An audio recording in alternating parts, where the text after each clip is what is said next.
ageze aho umusanze hose uhabonera igitangaza. Aterekeye batubwiraga ngo tujye kurinda imva yiwe, tubura ntabwo uzi ikintu cyabaye.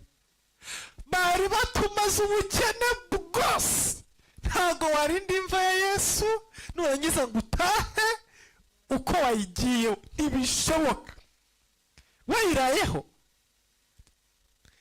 waraye kumva ya Yesu yiraririye, ntabwo Yesu yakwemera yuko utaha imbokoboko. None se Yesu ko yari yapfuye ari mu gituro niho bahaye amafaranga?